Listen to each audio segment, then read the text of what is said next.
We understand the challenges that builders have, so we're looking at our incentives. Bunnell City Manager Alvin Jackson says they're seeking to expedite the permitting process and taking other steps to bring down costs for developers to build affordable homes for the workforce. We clearly understand that costs you money, and we're looking at impact fee waivers or reimbursements. Single-family developers may request impact fee reimbursement if the unit is sold to an eligible household. And some of the other incentives is density bonuses within certain areas, zero lot line building, reservations of roadway capacity, reduction of parking requirements, reduction of building setback requirements, modification of sidewalk requirements. Ken Belshie of Sunbelt Management responded on WNZF's Free for All Friday, saying that all sounds great, but honestly, I've heard that same thing before from other governments in other jurisdictions. And the problem is when 200 people in yellow shirts show up at the meetings, often it goes out the window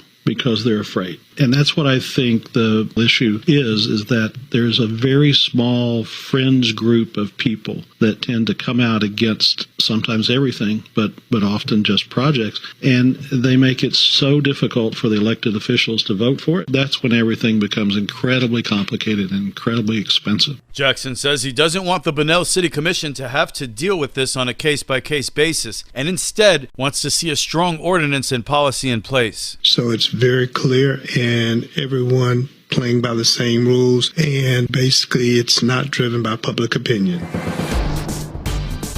This local news is a service of Flagler County's Toyota dealer, Beaver Toyota, US 1 St. Augustine, here to wow you.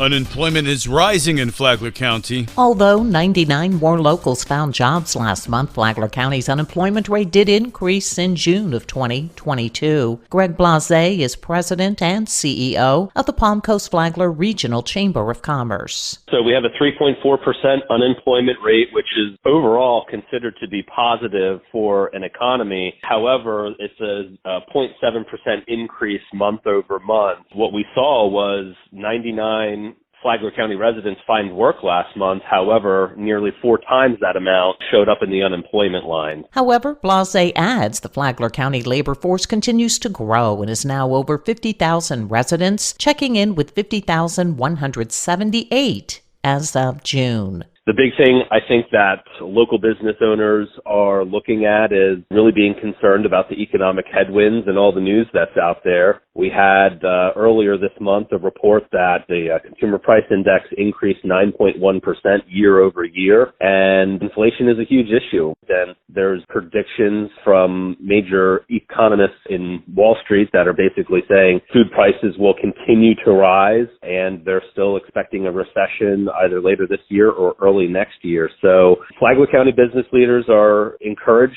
to brace for potentially more challenging economic times in the months ahead. For Flagler's Morning News, I'm Karen Johnson.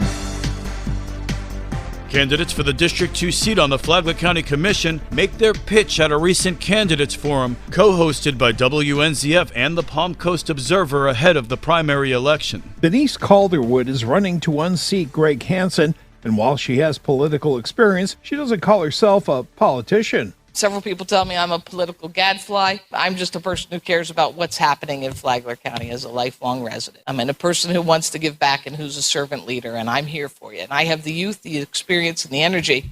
I think one of the things we as the taxpayers need to do is hold everybody accountable to standards and go back to our standards and go back to our quality of life that we all want. This is the second time Hansen has run for re-election. He says he loves the job. I'm kind of a unique commissioner because I work directly with the people. Several of our commissioners are in districts where the city of Palm Coast is the government. In most of my district, that's the same. But out on the Outer Banks, I'm the government out there. I mean, they come to me. My email blows up every day, and I get to go out there and solve problems and fix things.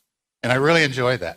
So we got a lot of work to do, and I'm the guy to get it done. This week's Candidate Forum is Thursday at 7 p.m. on WNZF, co-hosted by the Palm Coast Observer. It will feature candidates running for the Flagler County School Board. Last week's forum is available on the Flagler radio app. Also, today is the last day to register to vote in the August 23rd primary election. You can register on the Flagler County Supervisor of Elections website or contact the Flagler County Supervisor of Elections office. For Flagler's Morning News, I'm Rich Petchke.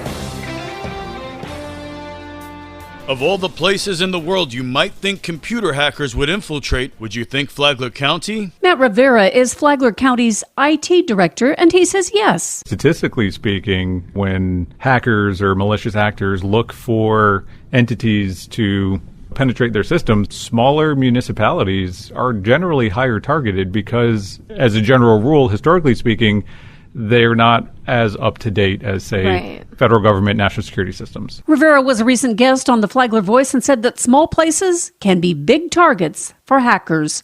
Listen to the Flagler Voice on Saturdays at 8:30 in the morning on WNZF or anytime on the Flagler radio app. Tomorrow, why did Matt Rivera choose Flagler County? From the WNZF newsroom, I'm Deb Albertson. And now you're up to date on Flagler's Morning News. I'm Rich Carroll.